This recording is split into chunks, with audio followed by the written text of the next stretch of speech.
Իվարկան բոլորը հանձնաժողովը տվեց համաձայնություն քրեական հետապնդում իրականացնելու, հանձնաժողովը տվեց համաձայնություն քրեական հետապնդում իրականացնելու, հիշեցման կարգով առաջադրված մեղադրանքները վերաբերվում էին 2004-2009 թվականների դեպքերին, դուրս գալուց մտնելուց հաշվում ենք 300 այն ժամանակ պաշտոնական դիրքի չարաշահում, հիմա արդեն բոլոր մեղադրանքներին գումարվել փողերի լվացում, ըստ էության հանձնաժողովը արձանագրեց մի բան, որ ինքը չգիտի ինքը ինչ անում, որովհետև ես առաջին այսքան երկար տևողության պատճառներից հիմնականը հետևյալն էր, նախկին վարույթներից հետո ուղղակի հարցնում ենք, ասում ենք լավ, կասեք քննարկվող հարցերի շրջանակը, որովհետև վարույթը սկսվեց նրանով, որ հանձնաժողովից ներկայացվեց, որ մենք հիմա իրավական հարցեր չենք քննարկելու, իրավապաշտերի հարցեր չենք քննարկելու, որին շատ հստակ ասենք, լավ, կարող եք պարզաբանել այս վարույթի ժամանակ ինչ եք քննարկում։ Ասես պարզաբանեմ, Սահմանադրական դատարանը ասել է, որ դուք պետք է լսված լինեք, կարողանաք հարցեր տալ, ծանոթված լինեք նյութերի կարդաք, ասեք հասկացա, այդ վարույթի ընթացքն է, բայց ինչ են քննարկելու որոշման հիմքում իրավական արգումենտներ, քաղաքական արգումենտներ, գործընթացի, չէ, մենք փաստեր չենք քննարկում ու պարզա որ հանձնաժողովը տեղյակ չի ինքը ինչ գործառույթ ունի։ Ինքը գտնում է, որ ինքը ուղղակի պետք է կարդա, եթե տեղ հայերեն տեքստագրած ինչ-որ բանով բավարարի, ընդ որում արդեն չգիտեմ, որ երրորդ անգամ է հանձնաժողովի քվեարկությունները այս գործին չվերաբերվում են, եթե ուշադիր նայեք, բոլորը միաձայն են։ Չկա էլի մի հոգի, որ ասի, չէ, էլի ես համաձայն չեմ հանձնաժողովի որոշման հետ։ Մոտավորապես ինչ-որ այդ ընթացակարգով հանձնաժողովի որոշումներից ոչ մեկը մենք ներկայացրեցինք հստակ, որ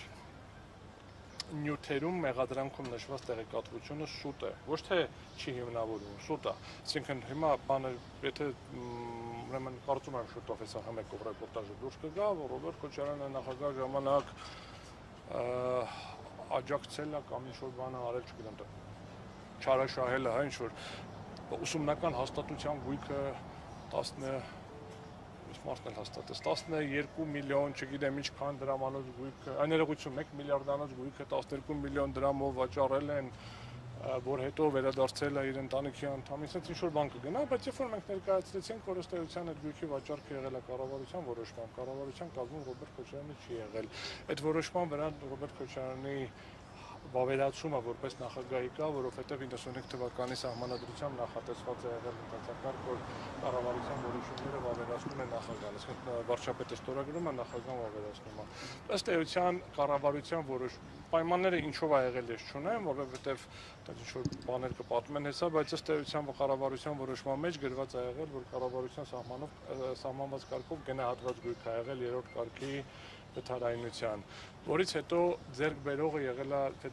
Թենիսի ֆեդերացիայի նախագահան, պարտավորվել է ներդրումներ անի, պարտավորվել է այդ տարածքի ուղղությունը այդ ժամանակ չփոխի եւ ձեռք բերող, որ ես ասում եմ, խոսքը չի գնում այդ 1 միլիարդ հողի մասին։ Խոսքը գնում է վարձակալության պայմանագրով այդ ձեռք բերելու է դրա վրա ինչ որ կիսականված ինչ որ գույքեր են եղել, որոնք ձեռքաբերվել։ Հիմա այդ շենքերը չկան, այդտեղ ամբողջությամբ կառուցվել է նոր տարածք եւ համապատասխանաբար դրա շրջանակներում գործը դա է։ Մենք ներկայացրեցինք, որ այդ գույքը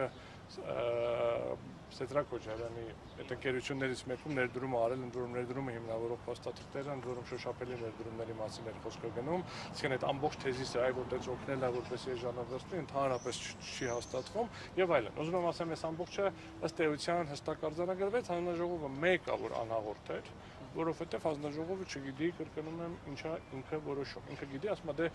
մենք չենք փաստերը չենք նայելու, քաղաքական կոնտեքստը չենք նայելու, մնացածը չենք նայելու։ Հələ որ ոչ միաձայն որոշում չեմ տեսել։ Պարոն Օրբելյան, ես կներեք, տեսեք, այս մեղադրանքը, հա, պաշտպանող դատախազը, որ միջնորդություն է ներկայացել համերային դեպս ԿՀ, ծովակ մնացակայինյան, եթե չեմ սխալվում, օրինակ Factor TV, այսպես ասած, հետազոտությամբ կոռուպցիայի կանխարգելման հանձնաժողովը վարույթ է նախաձեռնել այս դատախազի հետ կապված, որովհետև ինքը բարեվարկության այսպես փուլանցնելու համար 2023 թվականին հայտնվել է կոռուպցիայի կանխարգելման հանձնաժողովի ուշադրության կենտրոնում։ Տեսեք, դուք չեք տեսնում այս ամեն ինչի մեջ միտում, որ իր հայտարարագրման մեջ խնդիր է եղել։ Մեկնաբանեմ դատախազի կարգավիճակը գործողությունն է, այս տվյալ գործընթացում առավել կարևոր եւ հետաքրքիր է ԿՀ-ի դիրքորոշումը։ Այստեղ սահմանադրաիրավական խնդիր ունենք, որովհետև դատախազը ինքնին կարող է լավը լինի, վատը լինի, ճիշտ լինի, սխալ լինի, կոռումպացված չլինի, խնդիրը այն է, որ գործը քննվում է համապատասխանաբար ԿՀ-ին։ Շատ պարզ մի հատ հարց ԿՀ-ին առաջադրվել է պրիմիտիվագույն մի հատ հարց։ Ինչ հարցի վերաբերյալ, երբ որ պետք է քվեարկեք, էլի, դուք ո՞նց եք որոշում, որ դեպքում կմերժեք, ես հիմնավոր եմ, որովհետև ակնհայտ հանցագործություն չկա, ակնհայտ դրդապատճառները քաղաքական են, որովհետև 18 թվականին հարուցված գործի շրջանակներում քվեարկության արդյունքները հեսա ավարտին ամոտենում, ներողություն ամփոփվել է, սահմանադրական դատարանի գործընթացը հենց սկսում է, այդ ժամանակ մեկ էլ ինչ-որ երկու հաստատություն ենք ընթերցում քրեական գործ։ Վաղեմության ժամկետը ընդհանրապես անցել է, ինչ է խանգարում դա անել 2 ամիս հետո, երբ որ արդեն կենտրոնական ընտրական հանձնաժողովի համաձայնություն ստանալու որևէ անհրաժեշտություն չի լինի, ոչ մի հրատապություն չկա։ Այս բոլորը հաշվի առնելով կենտրոնական հանձնաժողովը բացառապես ասում է մենք փաստերը չենք նայում, մենք չենք քննարկում իրավական։ Արմեն ճիշտ եմ հասկանում, որ գործը 2018-ին է հարուցվել եւ երկու հոդվածների մասին է խոսքը։ Երկուսից հասկացա, որ մեկը նախորդ քրեական նախորդ օրենսգրքով, նախկին օրենսգրքով պաշտոնեական դիրքի չարաշահում եւ մյուսը փողերի լվացում ներկայիս օրենսգրքով։ Երկուսն էլ հիմա ներկայիս անցյալի այդ ժամանակահատվածին է, որովհետեւ 2009 թվականին է վերաբերվում։ 2009 թվականից էլ է վաղեմությունը անցել, անկախ ինչ որակում կտան այս գործընթացին։ Հիմա ցավոք սրտի, ինչ ասեմ, երբ որ ես սովորում եի փողերից լվացման այդ հանցակազմը, լուրջ հանցակազմ է, հիմա հələ որ մի հատ գործ չունեմ ես վերջին, ես չէ, էլի գրասենյակ, ինչ ուզում ա լինի, վրան մի հատ փողերի լվացումը միշտ կա։ Չտեսա հələ մի հատ գործ, որ ինչ որ պայմանական, պաշտոնական դիրք կլինի, թե ֆինանսական, տնտեսական խնդիր կլինի, ինչ ուզում ա լինի, փողերի լվացումը ավելացրել են գործընկերս արդեն կեսկատակ ասում էր խորհրդային տարիների խուլիգանությունն է։ Ոչ մի բան չլինի կավելացնենք տարբերակով։ Հիմա գործը ինքնին 18 թվականից էր։ Որտեվ թողնեն մարդիկ բանը հանրային տարածքը մի սահմանափակեք։ Գործը 18 թվականի է, ուղղակի մեր տարբեր էպիզոդներ են ավելացել, պակասել, գումարել, բայց ինքնին այս գործը, որը քննվում է 18 թվականից է քննվում, առնվազն դատախազը դա հաստատեց եւ այս էպիզոդը նոր չի հարուցվել գծվել, էլի, այսինքն կրկին էլի ինչ որ մի բան է, որը պայմանականորեն բացահայտում են ճակերտավոր ասած բավականին վաղուց։ Խնդիրը ընդամենը հետեւյալի մեջ է։ Հանցավորության դեմ պայքարը շատ կարեւոր է։ Հանցավորության դեմ պայքարի շրջանակներում գործընթացները շատ կարևոր են, բայց անթույլատրելի է քաղաքականացումը այդ գործընթացի, անթույլատրելի է, երբ որ դա օգտագործվում է մեկ այլ կուսակցության առաջնորդի թեզիսները առաջնանելու համար, այդ կաշառ կոռուպցիա եւ այլն, եւ ըստ էության որևէ բան չէր խոչընդոտում այս գործընթացը անել ընդամենը օգոստոսի 2-ից հետո եւ մեթը պարոն Քոչարյանը բանդատ կվերցներ այդ ժամանակ արդեն ազգային ժողովում դրմբաց, որովհետեւ ամենաֆունդամենտալ խնդիրը ես պահանջեցի, որ անենք դրմբաց։ Իսկ ինչ պատասխանեցի, պարոն Օրբելյան, նաև դուք նշեցիք, որ նիստի ընթացքում կհասնեք, թե ինչու հիմա միայն որոշեցին այս գործը։ Մեզ հարց տալու այդ հնարավորությունը սահմանափակվեց, մենք դատախազին հարց չնայած ԿՀ-ի ներկայացուցիչները ընթերցեցին սա որոշումը, որ այ հնարավորություն տալ դիրքորոշում հայտնել եւ հարցեր տալ, ասել էր, եթե չենք իմանում ինչ ենք քննարկում, գոնե թույլ տվեք հարցեր տամ մի հատ հասկանանք, այդ հարցի պատասխան չստացվեց, բացի վերամբար դե որ հանցավորության դեմ պայքար, այ նոր նյութեր ենք ստացել, այդ նոր նյութերն էլ հետեւյալն է, փաստաթուղթը զննում ենք, դառնում է նոր նյութ։ Նոր նյութեր ենք ստացել համապատասխանաբար նոր գործընթաց։ Հիմա ինչևից է։ Ընդ որում էլ եմ ասում, վաղեմությունը անցած գործով, նես չի որ վաղեմությունը հեսա որ պիտի անցներ դրա համար էր խնդիր եւ այլն։ Դրանով պայմանավորված հիմա մեղադրանք առաջադրվի գործողությունները։ Բանավոր խնդիր է լուծում դատախազությունը ըստ ձեզ, եթե դուք պնդում եք, որ վաղեմության ժամկետը անցել է եւ ոչ մի այսպես քրեական ասում եմ ձեզ, պատվեր, ամսի 1 չեք լսում, պատվեր, որովհետեւ հեսա նայեք երեկոյան, կարամ ես ուղղակի գրած չեմ գալիս, թե գրած կգայի։ Նայենք երեկոյան եթեր կգնա, որ ԿՀ-ն տվեց համաձայնություն Ռոբերտ Քոչարյանին առաջադրել մեղադրանք, որովհետև լինելով նախագահ 12 միլիոն դրամանոց գույքը, ներողություն, 1 միլիարդանոց գույքը վաճառել էր 12 միլիոնով, ասես մարդիկ նայում են, ասում են, «Վայ, ես ինչա կատարվում»։ Ընդամենը բայց այդտեղ ինքը չկա ընդհանրապես ոչ մի տեղով այդ գործընթացի մեջ։ Պարոն Օրբելյան, փաստացի կենտրոնական ընտրական հանձնաժողովը ձեզ այսպես կպակամ այդ պաշտոնյա կա միշտ այդ բառը օգտագործում է։ Ֆիկտիվ կանչել է ձեզ, ուղղակի լսելու է, միշտ այդ խոսքը օգտագործում է, էլի ինքը։ Ֆիկտիվ է կանչել ձեզ։ Նիստերից մեկի ժամանակ այդ հստակ եմ ասել, ասի եթե պետք է ուղղակի ժողովրդական լեզվով ասած կնիկ դնող եք, չգանք էլի, որտեղ մեզ բացատրեք, պարզ մի հատ հարց ունեմ։ Եթե ես իմանամ ստանդարտը որն է, տարբեր մարմիններում օրինակ բերեմ, էլի, ասենք դատարանը որ կանանք են քննարկում, դու պետք է ցածր ստանդարտի ապացուցեն առնչությունը, հիմնավոր կասկածը, որ մեղավոր են ճանաչում, պետք է ապացուցեն համապատասխանաբար, ասենք, որ անձը կատարել է հանցագործություն, քաղաքացիական հայցում, ուրիշ բան, ապօրինիով շատ եք լսել, ավելի հավանական է, քան ոչ։ Հիմա ստեղ ասում ենք մենք ինչի մասին ենք վիճում։ Լավ, դատախազը միջնորդություն բերեց, ասեց գործ ունեմ։ Ենթադրվում է, որ դատախազը կարծում է, որ հանցագործություն կա, էլի, որտեվ հիմա եթե դատախազը գասի գիտեք ինչ, միջնորդություն են բերել, բայց այստեղ հանցագործություն չկա, բայց համաձայնություն տվեք, դա մի քիչ արդեն տենց հոգեկան հիվանդ դաշտում պետք է մտածենք, էլի, ողջամտության կանխավարկածով չենք կարող։ Ասում ենք, եթե ձեզ սահմանադրական մանդատ է տված որոշում կայացնելու, կարանք պարզենք ինչ պիտի որոշենք, էլի, պարզենք որոշենք, խնդիր չունենք։ Բայց ըստ էության հանձնաժողովը կրկնում էր նույն մանտրան, դե մենք հիմա իրավական հարցերը չենք քննարկում, ենք դատարան չենք, փաստերին չենք քննարկում։ Այդ դեպքում ինչ է լսում ձեզ։ Դե ոնց ասեմ, որ ասեն լսել ենք, հիմա ինչ ասեմ։ Վերջ մի հարց էլի պարոն Օրբելյան, այս թեմայից դուրս, քանի որ տեղեկատվությունը նոր է տարածվել, եթե դուք տեղյակ եք, կարողանաք մեկնաբանել։ Ստոկհոլմի արբիտրաժային տրիբունալը բավարարել է հետգործով Հայաստանի կառավարության առանցքային միջնորդությունը, Հայաստանը էական փաստարկներ է ներկայացել, որ Կարապետյանները չեն բավարարում համապատասխան միջազգային համաձայնագրով ամրագրված ներդրող հասկացության պահանջներին։ Նայեք, մի քիչ կուրճացնեմ իհարկե, բայց կա դեպքեր, որ ասում եմ վճռաբեկ դատարան մուտքարեցինք դիմում։ Դատարանը բարույթ ընդունեց մեր միջնորդությունը։ Հիմա ինչա տեղի ունենում։ Միջազգային դատական process-ը հետևյալն է։ Դիմում ենք միջազգային արբիտրաժը քննարկում է ոնց որ բոլոր հարցերը մի խմբով, բայց կա ընդհանրակարգ, այսպես կոչված բիֆուրկացիան, առանձնացումն է, որի շրջանակներում եթե դատարանը գտնում է, երբ որ դիմում ես ասում ես գրես ինչ արի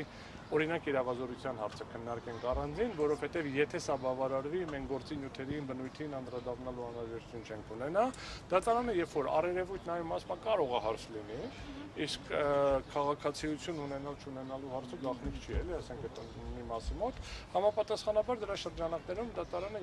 ծանոթ չեմ որոշմանը, ինքն ես տեսել եմ հաղորդագրությունը, կարճ քննարկում եմ ունեցել, որ բավարարվել է, ոչ թե բավարարվել է բիֆուրկացիա անելու պահանջը, այսինքն դու դիմում ես դատարան, ասպես կլինի, ես մի հարց երկատման Հայաստանի միջնորդությունը մենք բացատրում, հետևյալն է, եթե ունենք գործ, մեր քաղաքացիական գործի վրա օրինակը բերեմ, որ պարզել են, գալիս եմ ասում եմ հայցային վաղեմությունը անցել է, դատարանը այդ պահին մի անգամից կանգնացնում ամբողջ գործը, ասում եմ քննարկենք, տեսնենք հայցային վաղեմությունը անցել է, թե չէ։ Բաժանում է բեր, ասում ապացույցներ կայացրու, ապացույցները հետազոտում է եւ եթե գտնում է որ վաղեմությունը անցել է, այլ գործը բովանդակային չի կլինի։ Մի անգամից կարճում է։ Հիմա միջազգային արբիտրաժում վաղեմությունը չի, կա այսպես կոչված առանձին հարցի վերաբերյալ այդ երկաթը բիֆուրկացիա բառն է օգտագործվում անելու միջնորդություն։ Երբ որ դա կարող լինի առանձին իրավական հարց, շատ հաճախ լինում է դատարանի իրավազորության հարցը, որ դատարան իրավազոր չի ասացություններ եւ այլն։ Երբ որ նման դեպք է տեղի ունենում, կողմը դիմում է եւ ասում է գիտեք ինչ հարգելի դատարան, խնդրում եմ քննարկենք իրավազորության հարցը առանձին, որովհետեւ որոշակի հիմքեր կան։ Այստեղ տենց շատ միանշանակ չի, որ իրավազորությունը ակնհայտ է, որովհետեւ դիմողները նաեւ Հայաստանի հետ առնչություն ունեն եւ այլն։ Դատարանը եթե բավարարում է այդ միջնորդությունը, նշանակում է հետևյալը. առանձին քննարկման առարկա դարձնելու իրավազորության հարցը իր դատարանը համարելու արդյոք տվյալ դեպքում գործ ունենք մենք օտարերկրյա ներդրողի հետ, թե տվյալ դեպքում գործ չունենք օտարերկրյա ներդրողի հետ։ Եթե գտա որ ունենք գործ օտարերկրյա ներդրողի հետ, վերադառնալու ենք բնականon գործը քննարկենք, եթե կգտնի որ ինչ որ խնդիր կա այնպեսի գլոբալ, որ բացառում է դատարանի իրավազորությունը, ապա գործը չի շարունակվի։ Բայց նենց ինչ որ նոր բան որ տեղի է ունեցել, չեմ տեսնում, այսինքն այդ իրավազորության հարցը ընդունված պրակտիկա է բավականին հաճախ միջազգային ներդրումային արբիտրաժում, կրկնում եմ, երբեմն իրավազորությունը կարող է լինի, երբեմն կարող է միջանկյալ ընթացակարգերի հետ կապված խնդիրներ լինեն, օրինակ միջազգային ոչ այս դեպքում լինում է որ պետք է ինչ-որ բանակցային process տեղի ունեցած լինի, կարող է առանձին իրավական հարց բարձրացնել, որը կողմերի միջև լուծելու դեպքում վեճի ինքնից պարզվի։ Հիմա այդ դեպքում ես ինչպես հասկացա այդ հրապարակված տեղեկատվությունից, կրկնում եմ, որոշումը չեմ տեսել դեռևս,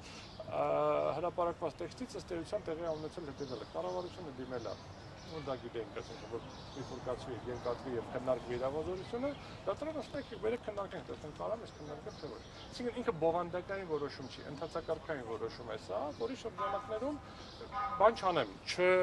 սուպեր չնսեմ ասնեմ, այսինքն ցույց է տալիս, որ հարց կա այնտեղ, բայց այդ հարցը ի սկզբանե բոլորիս համար կար ու դա բան չէր։ Նորություն չէր ու այդ հարցի պատասխանն էլ կա եւ այդ հարցի պատասխանը համապատասխան իրավաբանները, ովքեր միջազգային զբաղվում են